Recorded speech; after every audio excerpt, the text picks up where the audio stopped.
बचा क्या बचा, मिल्लत मुस्लिमा को बचा, बचा मिल्लत मुस्लिमा को बचा।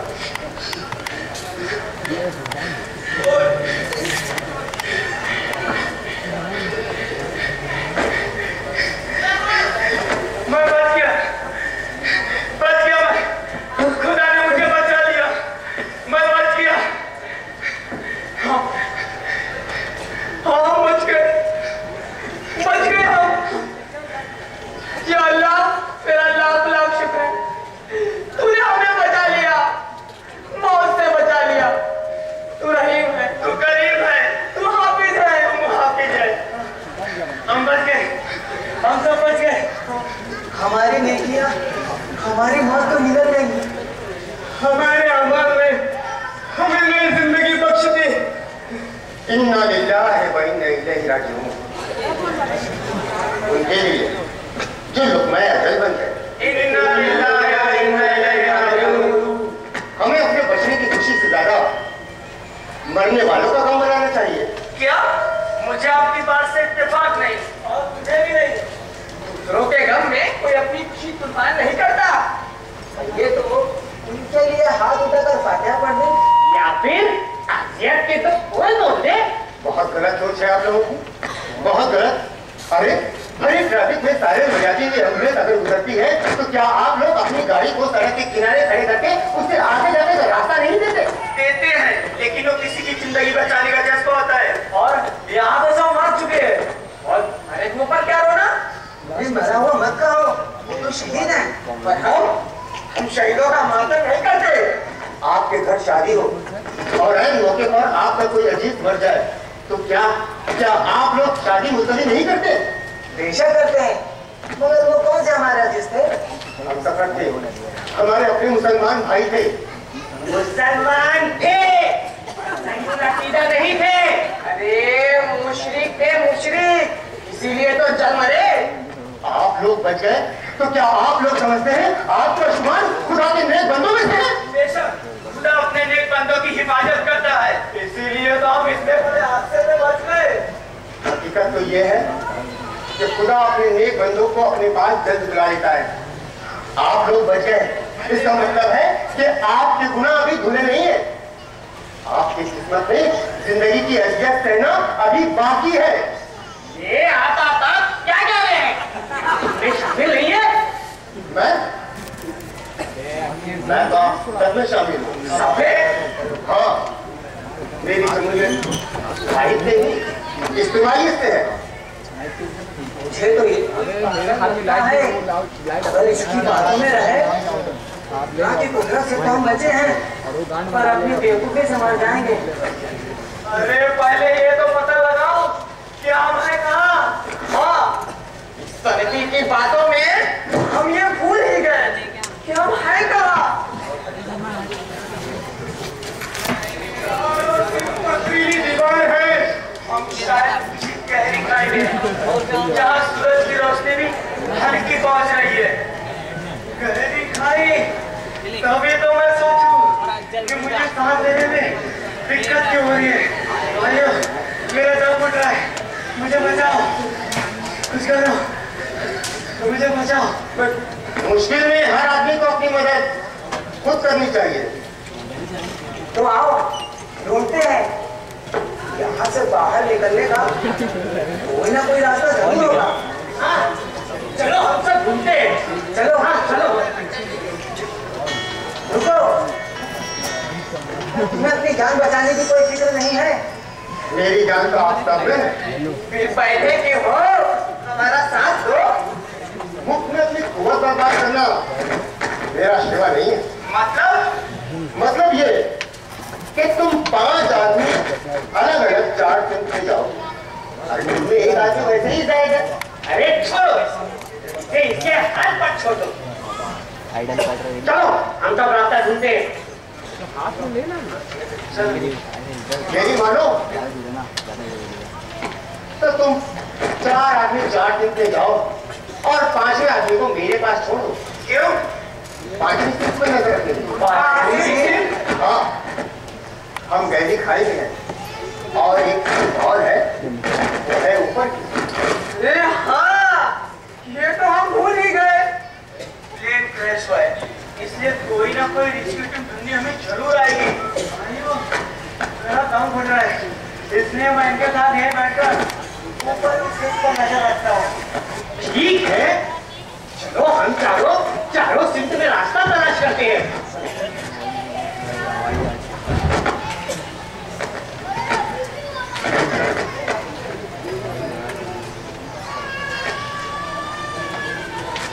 भाई साहब, क्या है? क्या ख्याल है? बुरा हाल है। यहाँ से ऊपर तो पहुँच जाएंगे ना? हाँ बिल्कुल, अगर ऊपर जाने का रास्ता नहीं मिला तो। अजीब आदमी हो, एक तो हम मौत की खाई में फंसे और तुम्हें मजाक सूझ रहा है। मुसलमान कभी मौत से नहीं डरता, बल्कि मौत खुद जिंदगी की मुहाफिज होती है। अरे कदा जब आनी है आएगी। अरे मेरी कथा थी, तुम्हारे साथ यहाँ बैठ गया, तुम तो डरा कर मार डालोगे। अरे भाई, क्या हुआ? ऊपर जाने का रास्ता मिला? नहीं, यहाँ से ऊपर चढ़ने का कोई रास्ता नहीं है। यहाँ से भी ऊपर चढ़ा नहीं जा सकता। यहाँ भी चट्टान एकदम दबा है, यहाँ से भी ऊपर जाना नामुमकिन है। ऊपर चढ़ने का कहीं से रास्ता नहीं है। पूरे फंसे इस खाई में हम। आसमान से गिरे खजूर में अटके। खजूर? मुझे तो बहुत जोर की भूख लगी है। तुम्हें भी किसी के पास खाना है? मेरे पास $1 है, $1। अरे $1 से पेट नहीं भरेगा। अरे इस खाई में तो सारी दुनिया की दौलत बेकार है। चुप रहो, चुप बैठो तुम सब। अब ये सोचो कि अब क्या करें। अल्लाह मरने वाले को अपने जगह दे, और जो जिंदा है उसे ऊपर जाने का रास्ता दिखा। उनके गुनाहों को बख्श दे और हमें गुनाहों करने से बचा। उन्हें जन्नत में जगह दे। और हमारी दुनिया को जन्नत की मोहब्बत। आमीन। अपने लिए दुआ कर रहे थे, मरने वालों के लिए? अपने नहीं, सबके लिए। एक वक्त में 6 आदमी एक काम करते हैं, बेहतर हुआ ना कि एक वक्त में 2 काम हो गए। तुम्हारी बातें तो हमारी समझ के बाहर है। हर छोड़कर अगर समझदारी से काम लोगे ना तो हर बात समझ में आ जाएगी। हम कुछ समझे नहीं। यही तो मुश्किल है कि हम समझ कर भी हर बात को नहीं समझना चाहते। अरे छोड़ो इसको, ये सचमुच का सच्ची है, यही सरकार मरेगा ये। तुम्हारी बातें नहीं, तुम भी हमारी समझ के बाहर हो। आखिर तुम हो कौन? कोई सूफी संत या मौलवी नहीं, अगर सरकारी के इल्म मैं सब पे रिसर्च कर रहा हूँ। मजहब में इत्तेहाद मना है? जी नहीं, इत्तेहाद जायज है और मौजूदा दौर के किसी भी मसले पर मर्जा इस्लाम मजहब की रोशनी में फतवा दे सकती है। गलत कह रहे हो आप। मजहब में किसी भी रद्दोबदल की कोई गुंजाइश नहीं है। मेरी रिसर्च का ये मतलब नहीं था, मैं तो ये जानने की कोशिश कर रहा था कि हुजूर सल्लल्लाहु अलैहि वसल्लम ने जो अपना दीन पहुंचाया है वो क्या है और कौन सा है। कौन सा क्या? रसूलुल्लाह सल्लल्लाहु अलैहि वसल्लम ने अल्लाह का दीन हम तक पहुंचाया है और वो इस्लाम। ठीक है, लेकिन उन्होंने 73 फिरकों में बटा हुआ इस्लाम का हम तक नहीं पहुंचाया। मैं तो ये जानने की कोशिश कर रहा हूँ कि इन 73 फिरकों में जन्नत की फिरका कौन सा होगा। हमारे साथ आओ, हम सीधा जन्नत में जाएंगे। आपको तो जन्नत के पास भी फटकने नहीं दिया जाएगा। हम जाएंगे जन्नत में। गलत, हम जन्नती हैं क्योंकि हम सिराते मुस्तकीम पर हैं। 72 फिरका एक तरफ और हमारा फिरका एक तरफ, इसलिए जाहिर सी बात है कि हमारा फिरका जन्नती फिरका होगा। वैसे भी खुल रहे से के खैर पाओगा। अरे जाओ, बड़े आए जन्नत के ठेकेदार। हाँ, हमारा ठेका है, जन्नत हमारी है। तुम्हारी नहीं, हमारी है जन्नत। हमारी है जन्नत। हमारी है जन्नत। हमारी है जन्नत। हमारी है जन्नत। हमारी है जन्नत। तुम लोग यूं ही लड़ते रहे तो मैं सीधा जन्नत में पहुंच जाऊंगा। मेरा काम हो रहा है, खाए में ऑक्सीजन कम होता जा रहा है। मुझे बचाओ, कुछ करो, कुछ करो। मुझे तो बहुत जोर की भूख लगी है। खाई में दम नहीं घुटा तो भूख और प्यास के मारे मर जाएंगे। कुछ करो। लेकिन सवाल ये है कि क्या करें? नमाज जनाजा पढ़ो। भाई मैं अभी मरा नहीं हूँ। नमाज जनाजा किसकी? उनकी जो हवाई हादसे का शिकार हो गए। अजीब आदमी हो तुम, जिंदों की फिक्र करने की बजाय इन मुर्दों का रोना रो रहे हो। अरे अपनी जान की फिक्र करो, नहीं तो बहुत ही जल्द तुम्हारी नमाज जनाजा पढ़ी जाएगी। तुम सब फिर इसके चक्कर में पड़ गए। यहाँ आओ, कोई तदबीर करते हैं यहाँ से बाहर निकलने की। अब हमें नमाज जनाजा पढ़नी ही पड़ेगी। क्यों? इसके याद तो दिला दी, अगर नहीं पढ़े तो गुनाह होगा। अब डर का नहीं, जज्बे का नाम है। तुम्हारी बातें आम लोगों जैसी नहीं है। आखिर तुम हो कौन? कौन है? इन बतालीफ ये बताने वाली बात है। ये बताओ तुम किस फिरके के हो? फिरके की फिरकी में फिरके तो मदद फुल हो गया है। अरे भाई मेरे, क्या तुम सीधे जवाब में बात नहीं कर सकते? और अगर टेढ़ा हो तो जवाब की उम्मीद की चीज नहीं रखनी चाहिए। ठीक है, मैं सीधा सवाल करता हूँ, तुम्हारा अकीदा क्या है? मुसलमान हूँ, इसलिए जाहिर सी बात है अकीदा इस्लाम है। वो तो हमें भी पता है। हमारा मतलब है कि तुम किस नजरिए के मानने वाले हो। नजरिए से क्या हो रहा है? जैसे शिया, सुन्नी, वहाबी, देवबंदी, बरेलवी। और पैदा होने वाला बच्चा फिक्र इस्लाम पर पैदा होगा, पालने वाला उसे अपनी जैसा बना देता है। ठीक है, पालने वाले ने तुम्हें क्या नजरिया दिया है? क्यों इस्लाम के नजरिए के निर्णय कर रहे हो? क्या इसमें काफी नहीं कि मैं मुसलमान हूँ? ठीक है, मुसलमान हो, लेकिन किस मसला क्या मुसलने के? मुसलमान अगर मुसल्लम में फट गया तो मुसल्लिम कहाँ रहेगा?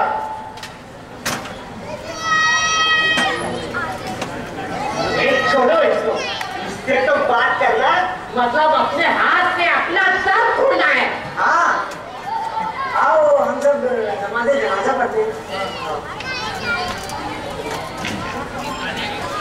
का वक्त भी हो जाता है, क्यों ना हम सब पहले फर्ज नमाज पढ़ ले? आप लोग पढ़िए, मैं बाद में पढ़ लूंगा।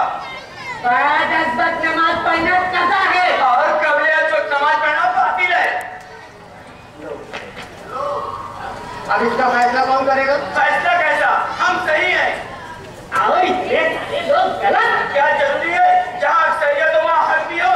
अरे भाइयों, इस बातिल और हक की बहस में नमाज ना कज़ा हो जाएगी। सही है। वजू के लिए पानी कहाँ से लाए? वो हमें पता है। क्या तुम भी नमाज नहीं पढ़ोगे? आप लोग पढ़ लीजिए तो मैं समझूंगा मेरी भी नमाज होगी। अज्जे बदल की तरह नमाज़े बदल नहीं है। भाइयों, नमाज का वक्त जा रहा है। अल्लाहु अकबर, अल्लाहु अकबर, अल्लाहु अकबर, अल्लाहु अकबर। अशहदु अल्ला इलाहा इल्लल्लाह, अशहदु अल्ला इलाहा इल्लल्लाह। से लेना जाते हैं भाई है भी